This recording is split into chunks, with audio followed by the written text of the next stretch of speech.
राधे राधे, हरे कृष्णा। ओम नमो भगवते वासुदेवाय। प्रिय श्रोताओं, आप सभी का दिन शुभ हो। आज दिनांक है 9 जुलाई और दिन है गुरुवार। आज मैं आपको सुनाने वाली हूँ आषाढ़ मास महात्म्य का 10वां अध्याय और उसके अंत में आप नित्य नेम में सुनिए घर में अंधन के भंडार भर देने वाली सीता माता की कथा कि हे महाप्रज्ञ नारद, वाल्मीकि ऋषि ने जो परम अद्भुत चरित्र का दृढ़ बंधता राजा से कहा, उस चरित्र को अब आगे सुनो ध्यान से। मित्र नारायण नारद के प्रति जो शुभ वचन बोले वह आप विस्तार पूर्वक हमसे कहिए। तब ऋषि गणों के पूछने पर श्री सूत जी महाराज बोले, हे ऋषियों, नारद ने प्रति जो सुंदर वचन कहे वह जैसे भी मैंने सुने हैं वैसे ही विस्तार पूर्वक कहता हूँ। अब सभी सावधान होकर सुनिए। हे नारद, पहले भगवान श्री कृष्ण ने युधिष्ठिर से कहा, वो मैं तुमसे कहता हूँ, सुनो। एक समय धार्मिक राजा अज्ञात शत्रु युधिष्ठिर छल प्रिय धृतराष्ट्र के दुष्ट पुत्रों द्वारा द्रत कीड़ा में हार गए। सबके देखते ही देखते अग्नि से उत्पन्न हुए धर्म प्राणन्य द्रौपदी के बालों को पकड़कर दुष्ट दुर्शासन ने खींचा। बाल पकड़कर खींचने के बाद वह द्रौपदी के वस्त्र उतारने लगा। तब भगवान श्री कृष्ण ने द्रौपदी की रक्षा की। उसके बाद पांडव राज्य को त्याग कर कमयज्ञ वन में चले गए। वहां अत्यंत कलेश से भरे हुए वे वन के फलों को खाकर अपना जीवन बिताने लगे। जैसे ही जंगली हाथियों के शरीर में बाल पकड़े रहते हैं, उसी प्रकार पांडवों के शरीर में भी बाल हो गए थे। इस प्रकार दुखी पांडवों को देखने के लिए भगवान देवकी सुत मुनियों के साथ कमयज्ञ वन में गए। उन भगवान को देखकर मृत शरीर में पुनः प्राण आ जाने की तरह युधिष्ठिर, भीमसेन, अर्जुन आदि प्रेम विवल होकर सहसा उठ खड़े हुए और बड़े मन से बड़ी प्रसन्नता से श्री कृष्ण के गले मिले और भगवान श्री कृष्ण के चरण कमलों में भक्ति पूर्वक नमस्कार करने लगे। द्रौपदी ने भी धीरे धीरे वहां आकर आलस्य रहित होकर भगवान को शीघ्र ही नमस्कार किया।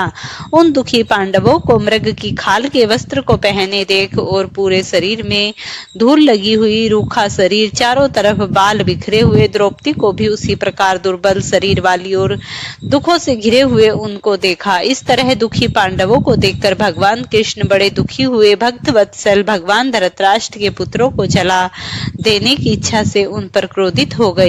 विष्णु के आत्मा बाहों को चढ़ाकर गुरेर कर देखने लगे। करोड़ों काल के कराल मुख की तरह मुख वाले धधकती हुई प्रलय की अग्नि के समान उठे हुए होठों को दांत के नीचे जोर से दबाकर तीनों लोकों को जला देने के लिए ऐसे उद्धत हुए जैसे श्री सीता जी के विग्रह से संतप्त भगवान श्री रामचंद्र को रावण पर क्रोध आया था। उसी प्रकार क्रुद्ध भगवान को देखकर कांपते हुए अर्जुन श्री कृष्ण को प्रसन्न करने के लिए द्रौपदी, धर्मराज और लोगों से अनुमोदित होकर शीघ्र ही हाथ जोड़कर उनकी स्तुति करने लगे। अर्जुन बोले, हे कृष्ण, हे जगत के नाथ, हे नाथ, मैं जगत के बाहर नहीं हूँ, आप ही जगत की रक्षा करने वाले हैं। हे प्रभु, क्या आप मेरी रक्षा नहीं करेंगे? जिनके नेत्र के देखने से ही ब्रह्मा जी का पतन हो जाता है, उनके क्रोध करने से क्या नहीं हो सकता? वह कौन जानता है कि क्या होगा? हे संहार करने वाले, क्रोधनाक से की जाने वाली आवाज का संहार कीजिए। हे तात के तात, हे जगतपते, आप ऐसे महापुरुषों के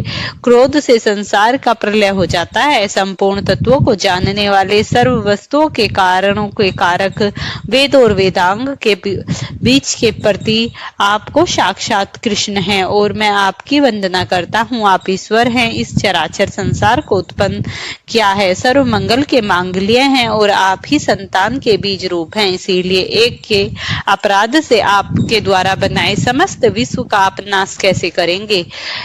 ऐसा कौन भला होगा जो मच्छरों के जलाने के लिए अपने शरीर को ही जला देता है? श्री नारायण बोले, दूसरों की वीरता को मर्दन करने वाले अर्जुन ने भगवान से इस प्रकार निवेदन कर प्रणाम किया। श्री सूत जी कहने लगे, हे ऋषियों, श्री कृष्ण ने अपने क्रोध को शांत किया और स्वयं श्री चंद्रमा की तरह शांत हो गए। इस प्रकार भगवान को शांत देखकर पांडव स्वस्थ हुए, प्रेम से प्रसन्न मुख और प्रेम विवल हुए।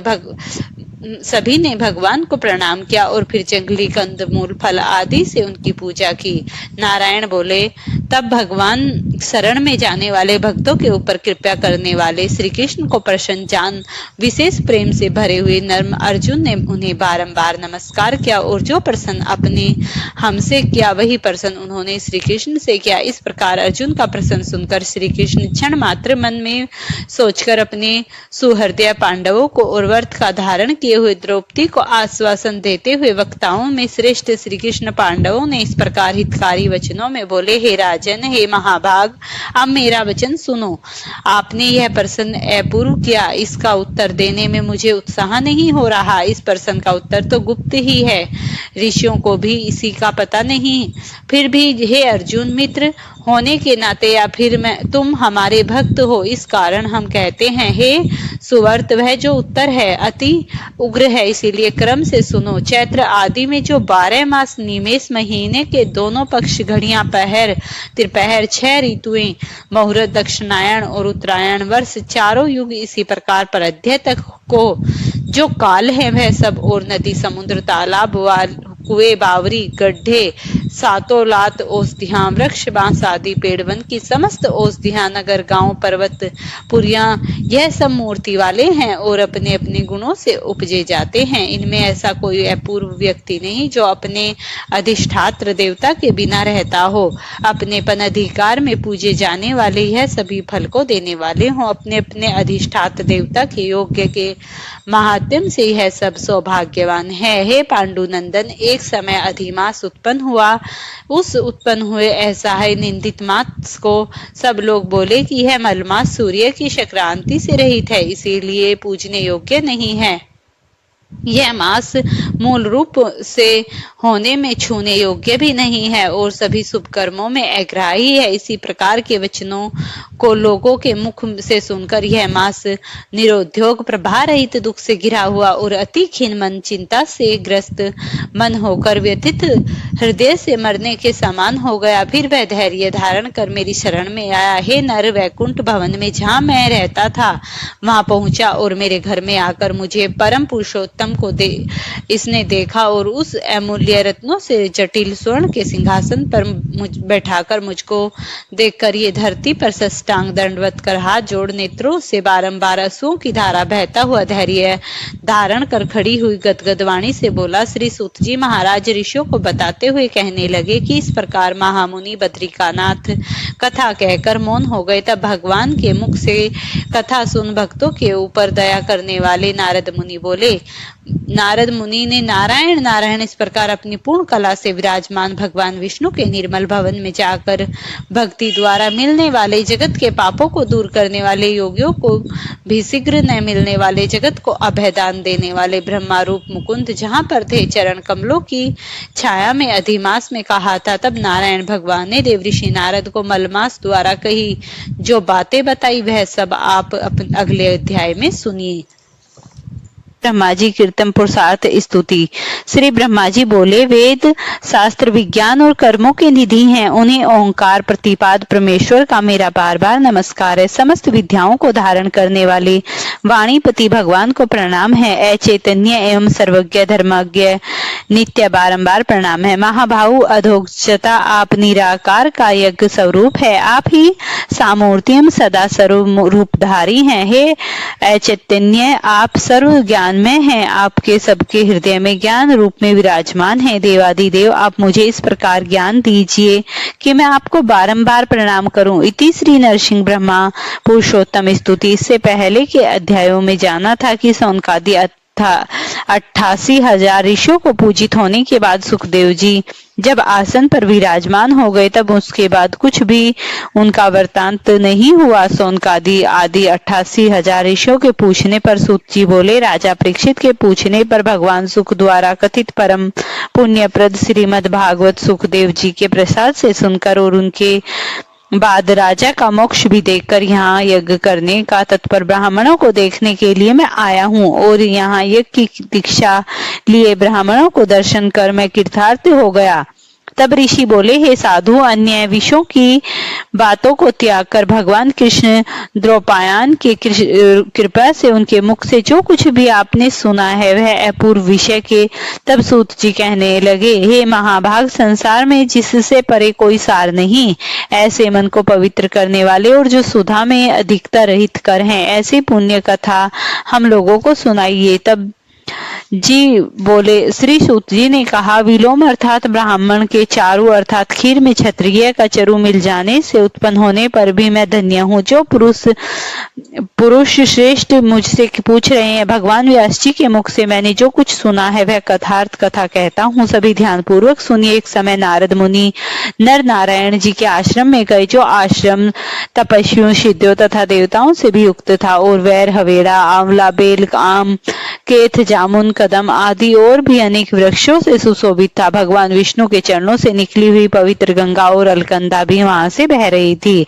ऐसे नर नारायण भगवान के स्थान पर श्री नारद मुनि ने जाकर उन पार ब्रह्म नारायण को मन साधन चिंतन में लगा रहा, जिसके जितेंद्रिय, काम, क्रोध आदि छह शत्रुओं को जीत लेने वाला है। अत्यंत प्रभा जिनके शरीर से चमक रही थी, ऐसे देवताओं के भी देव तपस्वी नारायण को साष्टांग दंडवत प्रणाम करो और हाथ में हाथ जोड़कर नारद जी उस मुनि व्यापक प्रभु की स्तुति करने लगे। नारद जी इस प्रकार बोले, हे देवादिदेव, हे जगन्नाथ, हे कृता सागर सतपते, आप सत्यवर्त हो, त्रिसत्य हो, आत्मा हो और सत्य संभव हो। हे सत्य योने, आपको नमस्कार है। मैं आपको शरण में आया हूँ। आप जो भी संपूर्ण प्राणियों की शिक्षा के लिए और सर्वदा की स्थापना के लिए यहाँ पर आप तपस्या न करें तो जैसे कलयुग में एक पाप करने से सारी पृथ्वी डूबती है, वैसे ही एक पुण्य करने वाली पृथ्वी तर जाती है। इसमें तनिक भी संदेह नहीं है। पहले सतयुग आदि में जैसे एक पाप करता था तो सभी पापी हो जाया करते थे, ऐसी स्थिति हटाकर कलयुग में केवल कर्ता ही पापों से लिप्त होता है। यह तो आपके तप की ही स्थिति है। हे महाभाग, कलयुग में जितने प्राणी हैं सभी विषयों में आसक्त हैं। जिनका मन स्त्री, पुरुष, पुत्र, घर में लगा है, ऐसे प्राणियों का हित करने वाला जो भी है वह मेरा थोड़ा सा कल्याण करे, ऐसा विषय विचार कर भगवान कहने लगे, हे योग्य, मुख से सुनने की जो मेरी इच्छा थी, मैं पार ब्रह्म लोक से आया हूँ और आप पर बड़ा उपकार है। हे विष्णु प्रिय, ऐसे वेदों में वर्णित इसीलिए लोपोपकार के लिए कथा का सार इस प्रकार सुनाइए, जिसके मात्र से मोक्ष प्रदान हो जाता है। इस प्रकार देव ऋषि नारद के वचन सुनकर भगवान ऋषि आनंदित से खिलखिला उठे और फिर भुवन को पवित्र करने वाली पुण्य कथा और पुण्यमता को आरंभ कर दिया। श्री नारायण बोले, हे नारद, गोपी की स्त्रियों के मुख कमल के भ्रमर रास के रसिक के आरंभ वृंदावन बिहारी, ब्रज के पति आदि पुरुष भगवान की पुण्य कथा को कहता हूँ। जो निर्मेश मात्र से समय में जगत को उत्पन्न करने वाला है, उसके कर्मों को वत्स इस पृथ्वी पर भला कौन वर्णन कर सकता है। हे नारद मुनि, आप भी भगवान के चरित्र का सारा सार जानते हैं और उनकी वाणी को भी जानते हैं। प्रेम से बोलिए पुरुषोत्तम मास की जय हो। पाल पर जाकर बैठ जाओ, वहां औरतें पानी भरने आती हैं, उन्हें तुम अपनी कथा सुना देना। सीता माता कुएं की पाल पर जाकर बैठ जाती है।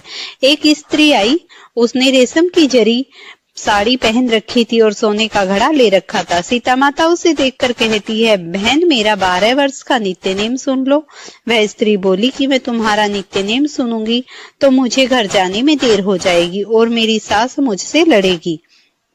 उसने कहानी नहीं सुनी और वह ऐसे ही चली गई। उसकी रेशम जरी की साड़ी पट गई, सोने का घड़ा मिट्टी के घड़े में बदल गया। सास ने देखा तो पूछा कि यह किस दोस्त को अपने सर लेकर आई है। बहू ने कहा कि कुएं पर एक औरत बैठी थी, उसने कहानी सुनने के लिए कहा, लेकिन मैंने उसकी कहानी नहीं सुनी। उसी का यह परिणाम हुआ। बहू की बात सुनकर अगले दिन वही साड़ी और घड़ा लेकर सास कुएं की पाल पर गई। सास को वही माता माता सीता बैठी मिली और माता सीता ने कहा, बहन मेरी कहानी सुन ले। सास बोली कि एक बार छोड़, मैं तो 4 बार कहानी सुन लूंगी। राम आए लखन आए, देश के पुजारी आए, नित नेम का नेम लाए। राम आओ बैठो राम, तपी रसोई जियो राम, माखन मिश्री खाओ राम, दूध बतासे पायो राम, सूत के पलको माठो राम, साल दुसाला पाठो राम, साल दुसाला ओढ़ो राम। जब बोलूं तब राम ही राम, राम सवारे सबके काम, खाली घर भंडार बड़े भरेंगे, सबका बेड़ा पार करेंगे। जय श्री राम, जय श्री राम। सास बोली कि बहन कहानी तो बहुत अच्छी लगी। कहानी सुनकर सास चली गई और उसकी साड़ी फिर से जरी की बन गई। मिट्टी का घड़ा फिर से सोने के घड़े में बदल गया। बहू कहने लगी, सासू माँ आपने ये सब कैसे किया? सास ने कहा कि बहू तू दोष लगा के आई थी और अब मैं दोष उतार कर आ रही हूँ। बहू ने फिर सास से पूछा कि कुएं वाली स्त्री कौन है? सास बोली कि वे सीता माता थी, वो पुराने को नया कर देती हैं, खाली घर के भंडार भर देती हैं, वह लक्ष्मी जी का वास घर में कर देती हैं, आदमी जो भी हो इच्छा उसे पूरी कर देती हैं। बहू बोली कि ऐसी कहानी मुझे भी सुना दो। सास बोली कि ठीक है, तुम भी सुनो। सास ने कहानी सुनानी प्रारंभ कर दी। राम आए लखन आए, देश के पुजारी आए, नित नेम का नेम लाए। आओ राम बैठो राम, तपी रसोई जियो राम, माखन मिश्री खाओ राम, दूध बतासे पायो राम, सूत के पलको माठो राम, साल दुसाला पाठो राम, साल दुसाला ओढ़ो राम। जब बोलूं तब राम ही राम, राम सवारे सबके काम, खाली घर भंडार भरेंगे, सबका बेड़ा पार करेंगे।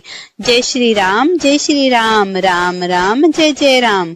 कहानी सुनकर बहू बोली कि कहानी तो बहुत अच्छी लगी। सास ने कहा ठीक है, इस कहानी को रोज कहा करेंगे। अब सास बहू रोज सवेरे उठती, नहाती धोती और पूजा करने के बाद नित्य नेम की कहानी सीता माता से कहती। एक दिन उसने यहाँ एक पड़ोसन आई और सास बोली कि बहन जरा सी आंच दे देना। वह पड़ोसन उसकी सास को कहने लगी। वह बोली कि आज तो भी हमने जलाई ही नहीं। पड़ोसन ने कहा तुम तो सवेरे 4 बजे उठकर क्या कर रही हो? फिर उन्होंने कहा कि सुबह उठकर हम पूजा करते हैं, फिर सीता माता की नित्य नेम की कथा कहते हैं। पड़ोसन ने उसकी बात सुनकर फिर कहा कि सीता माता की कहानी कहने से तुम्हें क्या मिला? वो बोली कि इनकी कहानी कहने से घर में भंडार भर गए, सारे काम सिद्ध हो गए, मन की इच्छा पूरी हो गई। पड़ोसन कहती है फिर तो ठीक है बहन, इस कथा को मैं भी कहूंगी। वह बोली ठीक है, तुम भी इस कहानी को सुन लो। सास कहानी सुनाने लगी।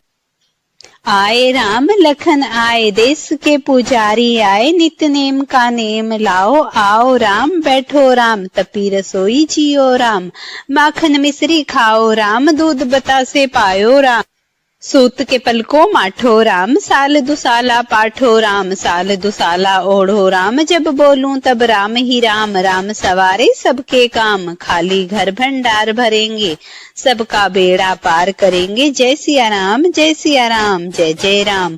सारी कहानी सुनने के बाद पड़ोसन कहने लगी बहन कहानी तो बहुत अच्छी लगी। अब वह पड़ोसन भी नित्य नेम सीता माता की कहानी कहने लगी। कहानी कहने से सीता माता ने पड़ोसन के घर में भी भंडार भर दिए। हे सीता माता, जैसे आपने उनके घर में भंडार भरे वैसे भी आप हमारे घर के भंडार भरना। कहानी सुनने वाले और कहने वाले सबको सुखी रखना। प्रेम से बोलिए सीता मैया की जय।